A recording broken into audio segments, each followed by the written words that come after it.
You're about to try a new chord progression. You found some great tutorials right here on YouTube and you're ready to go. But when you start to play your guitar, it hits you. You have no idea how to make this sound good. How do you make this feel like something original? What are you supposed to play in between the chords? If you just copy what other people are doing, then you're just going to end up being a poor imitation of them. Well, my friend, you don't need to waste one more second with frustrating chords and scales, because in this video, I'm going to show you exactly how to inject tension between chords with just a few notes in the right order.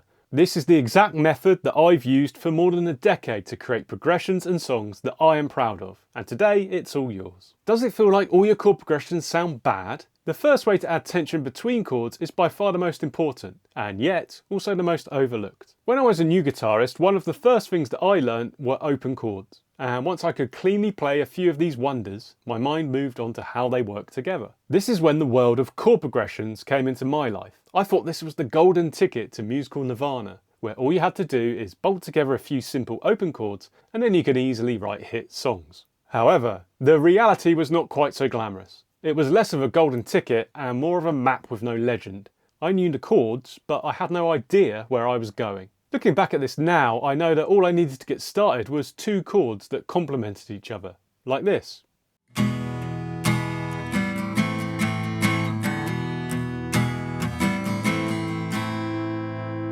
Not only is E major to A minor a nice chord loop to play on the guitar, it's also a classic example of an A minor key progression. The problem with simple progressions like this is that they don't sound particularly original, and when you want to try and express yourself through your music, this doesn't cut the mustard. This is where another familiar beginner guitar story becomes insightful. Quickly after picking up the guitar, I wanted to learn how to play solos, and one of the first ideas I got presented with was this.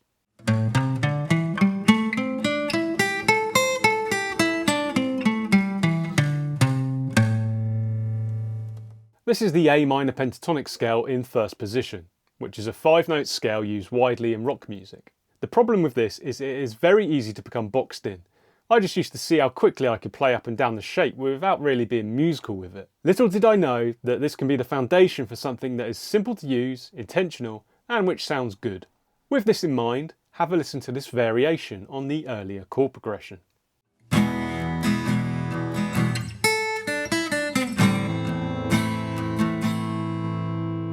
Here I used the A minor pentatonic as a bridge between E major and A minor. But you might have noticed that this wasn't that first position box. Instead, it was the first way that we're going to add tension between chords. Rather than trying and failing to memorise and play a whole scale, the missing link for your progressions is to use a small scale fragment. In the example, this was just 4 notes, A, D, E and C. If we also include G, then you see here that they sit nicely under the fingers at the 3rd and 5th frets. This makes them really accessible, even if you aren't a great guitar player.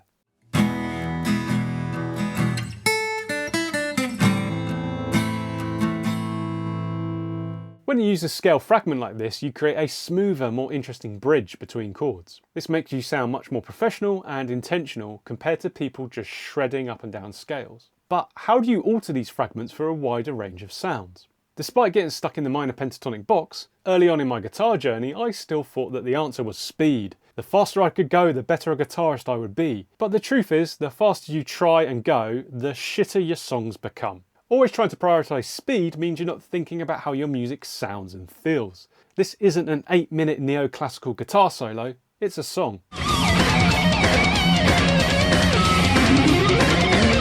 So rather than going for speed, instead think about what type of sound that you want to achieve. This is where the versatility of the scale fragment approach is so powerful. To appreciate this, have a listen to this next example and see if you can spot what's changed.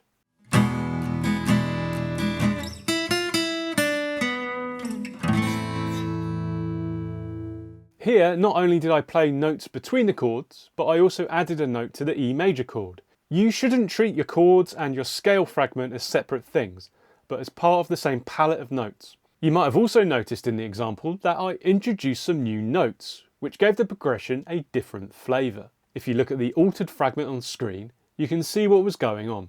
This time I took the original A minor pentatonic fragment and added the F and B notes. This fleshed out the scale into a full A minor scale. By targeting these different notes, I introduced more of this minor, gloomy sound compared to pentatonic. And all we did was add 2 notes to the simple fragment from earlier.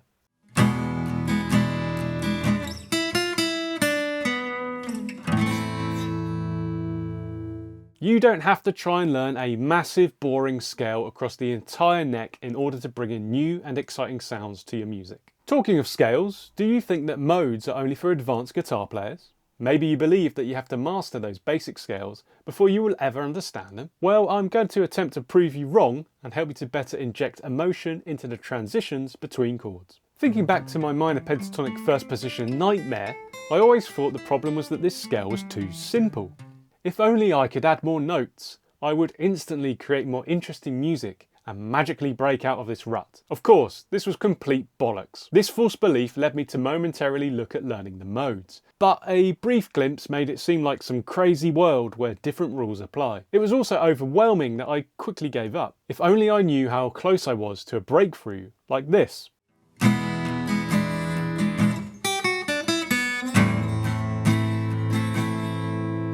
All you have to do is continue the minor journey we've been on so far.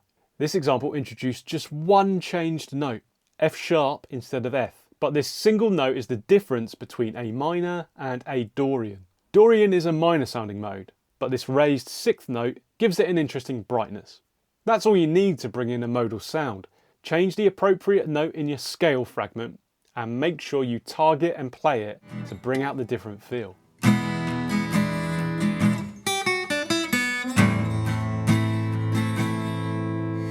You might have also noticed in this example I played an open B string to take us back to A minor. Open strings are great for adding resonance across a link, giving the whole thing more cohesion. The power of this approach is that Dorian is no more difficult than any other mode. However, some people get confused because they think a mode is just created by starting on a different note within the major scale. But if you don't know your scales, this is like trying to run before you can walk. Instead, you only have to focus on one note, as I'm going to show you now.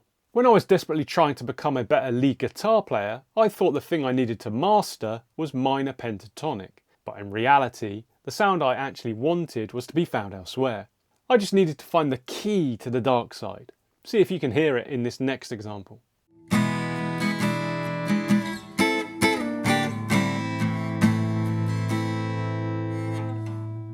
Once again, the link between our two chords has evolved.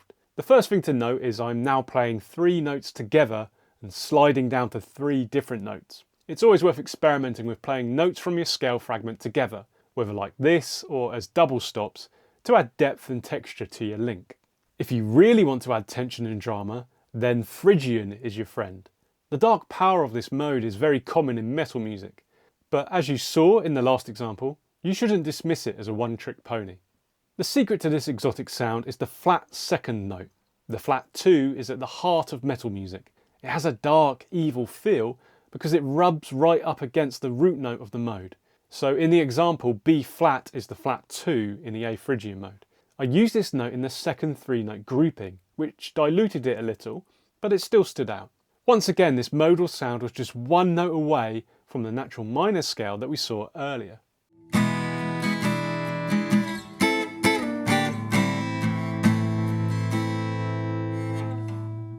Now, we've talked about the power of scale fragments to improve the connection between two chords, but the problem is this is only one way that you can make chord progressions sound unique and your own. So check out this video where I'll show you 5 simple ways to link 2 simple open chords.